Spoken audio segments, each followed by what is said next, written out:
Estamos no ano de 1888 em Lisboa.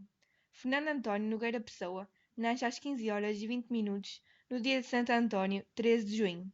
Filho de Joaquim de Araújo Seabra Pessoa e de Maria Madalena Pinheiro Nogueira. É batizado na Igreja dos Mártires no Chiado. O seu pai era apaixonado pela música, escrevia críticas musicais no Diário de Notícias. Já a sua mãe, uma açoriana da Ilha da Terceira, era uma mulher muito culta, dominava o inglês e o francês, tocava piano e escrevia versos. Foi responsável por desde cedo incutir o gosto pela leitura e pela escrita ao poeta. Aos 5 anos, seu pai morre vítima de tuberculose e 6 meses depois morre seu irmão Jorge com apenas 1 ano. A mãe de Pessoa vê-se forçada a mudar-se para um andar mais pequeno.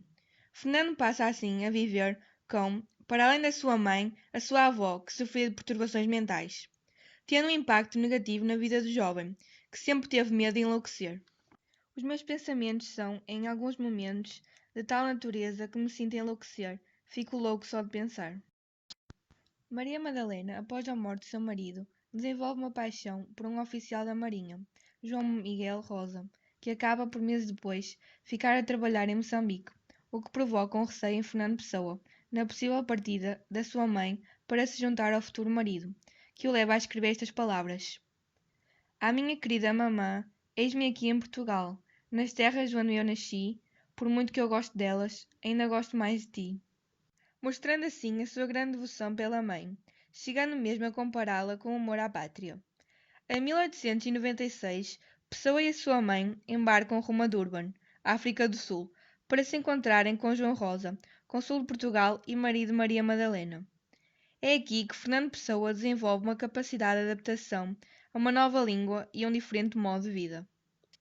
Nesta cidade passa a sua juventude, onde após a instrução primária, num colégio de freiras, destaca-se na Durban High School como sendo um brilhante e sobredotado aluno. Era um jovem interessado na literatura inglesa, onde Byron, Dickens, Shakespeare, Carlyle, Milton, entre outros, tiveram grande importância. Apesar disso, demonstra-se uma pessoa pouco sociável que detestava desporto, preferindo ler e escrever. Com apenas 15 anos, ganha o prémio Rainha Vitória para o melhor ensaio em inglês. Acaba por candidatar-se a uma bolsa para estudar numa universidade em Inglaterra. Apesar da sua nota ter sido a mais alta, a bolsa não lhe é concedida. Em 1905, Pessoa tem 17 anos. O seu sonho para continuar os estudos força-o a deixar a família e voltar para Portugal, a bordo de um vapor alemão. Este regresso à sua terra natal é o início do percurso da criação da maior obra da literatura portuguesa contemporânea, única no mundo. Desembarca em Lisboa, tornando-se definitivamente português. Minha pátria é a língua portuguesa. Frequenta o curso superior de letras, mas acaba por desistir considerando pouco desafiante. Abriu uma tipografia para conseguir subsistir, mas acaba por ser um fracasso.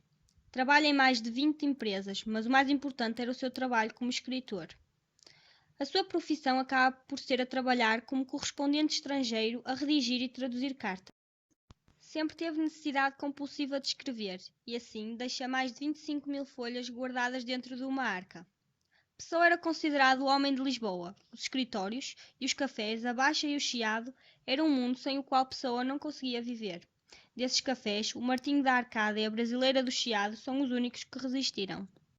A edição da revista Orfeu lança o movimento modernista português, sendo aqui que publica alguns dos seus poemas mais importantes. Colaboram para além de Pessoa, Almada Negreiros, Mário de Sá Carneiro, entre outros. A revista causa enorme escândalo. 3 meses depois, na segunda publicação, Pessoa já é diretor em colaboração com o seu grande amigo Mário de Sá Carneiro. Fernando Pessoa afirma-se como escritor da modernidade, utilizando correntes literárias que ele próprio inventa, como o sensacionalismo e o paulismo. Pessoa é um poeta múltiplo que manifesta sintomas de despersonalização. Iniciou o processo de heteronímia no dia 8 de março de 1914, dia que o poeta considerou como triunfal. Foi o dia triunfal da minha vida. Dá vida a outros poetas, sendo os mais memoráveis Ricardo Reis, poeta neoclássico, nasceu em 1887 no Porto e recebeu uma educação latinista, tornando-se um amante da cultura helénica e forma-se em medicina. Álvaro de Campos, o especialista na dor sentimental, é um poeta futurista. Nasceu em Tavira no dia 15 de outubro de 1890. É engenheiro naval. É o único heterónimo que evolui em várias correntes literárias. Este escreveu a Ode Triunfal. Alberto Queiro é considerado o mestre de todos os heterónimos. É designado como pastor por metáfora e não tem profissão. Homem simples e do campo que nasceu em 1889 e é Fernando Pessoa, cansado de pensar. Escreveu O Guardador de Rebanhos. Bernardo Soares completa este leque, considerado apenas um semi-heterónimo devido às semelhanças com o autor. Este escreveu o Livro do Desassossego. Fernando Pessoa sempre foi incompreendido e nunca foi reconhecido pelo público. Apesar do seu bom humor, é uma pessoa instável com depressões recorrentes que afetam a sua forma de lidar com o mundo. Ressente-se com a morte do seu melhor amigo, Mário de Sá Carneiro, que se suicida em Paris, e passa a não suportar a solidão. Abdica de grande parte da sua vida pessoal, centrando-se apenas na escrita, mas apaixonou-se por Ofélia Queiroz, a sua única e verdadeira paixão. Mas esta relação não perdura devido à sua incapacidade de se imaginar casado. A sua sexualidade é considerada ambígua, vivendo sempre atormentado com a sua vida amorosa. Relativamente aos negócios, fracassou. Aos 29 anos, abre um escritório, que não sobreviveu, apesar de ser um homem com muitas ideias. O mesmo aconteceu no ramo da publicidade, no qual a sua célebre frase, primeiro estranha-se e depois entranha-se, não foi escolhida para o anúncio da marca. Mais tarde, cria uma empresa chamada Olisipo, que acaba como editora, onde este edita alguns dos seus poemas, causando escândalo. Pessoa, amante da cultura e literatura, alimentou este gosto comprando muitos livros. No entanto, a falta de dinheiro e as dívidas obrigaram-no a vender alguns destes livros.